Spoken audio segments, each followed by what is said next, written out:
देखिए क्वेश्चन में क्या कहता है, IV graph of a metal wire at two different temperatures T1 and T2 is shown, which of the two temperature is lower and why. ये हमको IV graph दे रखा है एक, उसमें दो टेम्परेचर हमको दे रखे हैं T1 और T2। हमको पूछा जा रहा है कि कौन सा टेम्परेचर कम वैल्यू वाला है, ठीक है ना, कौन सा टेम्परेचर की वैल्यू कम है, विच of the temperature is lower. ध्यान से देखिए, अब टेम्परेचर आइडेंटिफाई करना हो V और I के टर्म्स में तो हम कैसे कर सकते हैं, इसका एक बड़ा सिंपल तरीका है। सबसे पहले तो एक बात याद रखिए कि रेजिस्टेंस का फॉर्मूला होता है ml/ANE² टाउ, ठीक है। दूसरा रेजिस्टेंस का फॉर्मूला होता है V/I, ठीक है। अब यहाँ से हम ना एक आइडिया लगा सकते हैं, इस फॉर्मूले को यूज़ करिएगा। किसी जगह पे ये वाला फार्मूला इस्तेमाल हो जाता है, किसी जगह पे ये वाला फार्मूला इस्तेमाल हो जाता है। फिलहाल हम इस फॉर्मूले को अभी कंसिडर करते हैं। ध्यान से देखिए, resistance is directly proportional to voltage, resistance is inversely proportional to current। Now कौन सा ऐसा पॉइंट है, यहाँ पे मैं इसको A नाम दे देता हूँ, इसको B नाम दे देता हूँ। कौन सी ऐसी वायर है जिसका करंट की वैल्यू ज़्यादा है, आप बोलेंगे A के लिए करंट की वैल्यू ज़्यादा है और B के लिए वोल्टेज की वैल्यू ज़्यादा है।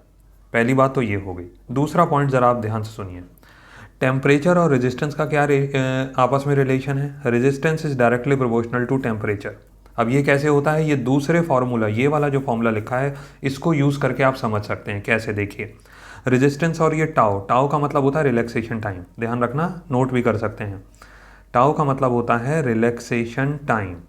नाउ रेजिस्टेंस और रिलैक्सेशन टाइम में अगर आप रिलेशन निकालेंगे तो resistance is inversely proportional to relaxation time. Now जैसे ही आप टेम्परेचर बढ़ाते हैं, ध्यान से देखने की बात है, टेम्परेचर बढ़ाएंगे रिलैक्सेशन टाइम कम हो जाएगा, और अगर रिलैक्सेशन टाइम कम हो जाएगा तो रेजिस्टेंस बढ़ेगा। तो हम डायरेक्टली ये बात बोल सकते हैं कि टेम्परेचर बढ़ाएंगे तो रेजिस्टेंस भी बढ़ेगा। इसका मतलब दोनों एक दूसरे के डायरेक्टली प्रोपोर्शनल हैं। रेजिस्टेंस ज़्यादा है तो टेम्परेचर ज़्यादा है, और रेजिस्टेंस कम है तो टेम्परेचर कम है। अब आपसे पूछता है कि कौन सा टेम्परेचर कम है। अगर टेम्परेचर कम है तो रेजिस्टेंस हमारा कम होना चाहिए। तो हम इतना आइडेंटिफाई कर लें इस ग्राफ को देख करके कि कौन सी वायर का रेजिस्टेंस कम होगा। अब आप यहाँ पे देखो कि मैं लिखता हूँ resistance of A। Resistance of A होगा VA divided by IA। Resistance of B होगा VB डिवाइडेड बाय IB। अब आप यहाँ पे देखो, इस कर्व को समझने की कोशिश करिएगा। ये है IB और सॉरी ये है IA और ये है IB। कौन सा करंट कम है, आप देखो ज़रा। हमको चाहिए कम टेम्परेचर। सबसे पहले ध्यान से सुन लो दोबारा से, टेम्परेचर हमको कम चाहिए, लोअर टेम्परेचर हमसे मांग रहा है। टेम्परेचर कम चाहिए तो हमारा रेजिस्टेंस भी कम होना चाहिए, और रेजिस्टेंस हमारा कम है तो करंट की वैल्यू ज़्यादा होनी चाहिए, वोल्टेज की वैल्यू कम होनी चाहिए। अब इस फॉर्मूले पे फिर से आ जाओ। यहाँ से आप देखोगे कि resistance is directly proportional to voltage and resistance is inversely proportional to current. तो रेजिस्टेंस हमको कम चाहिए, टेम्परेचर कम, रेजिस्टेंस कम। रेजिस्टेंस कम करने के लिए करंट ज़्यादा होना चाहिए, वोल्टेज कम होना चाहिए। कौन सी वायर है जिसका करंट ज़्यादा है? Wire A। आप देखिए इसका करंट की वैल्यू ज़्यादा है, यहाँ तक आ रहा है, जबकि वायर B का करंट यहाँ तक आ रहा है।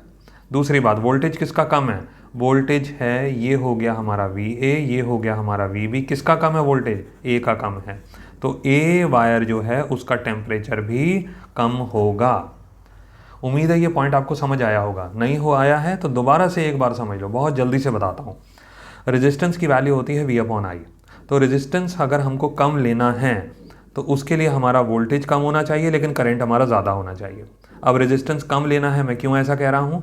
क्योंकि टेम्परेचर अगर कम करोगे तो रेजिस्टेंस कम आएगा। हमको बोलता है लोअर टेम्परेचर ढूंढो। लोअर टेम्परेचर होगा तो रेजिस्टेंस कम होगा, रेजिस्टेंस कम होगा तो करंट की वैल्यू ज़्यादा होगी, वोल्टेज की वैल्यू कम होगी। तो ऐसा केस ढूंढो जिसमें करंट ज़्यादा है और वोल्टेज कम है, ऐसा केस बनता है A। तो आंसर वुड बी A, यानी कि T1।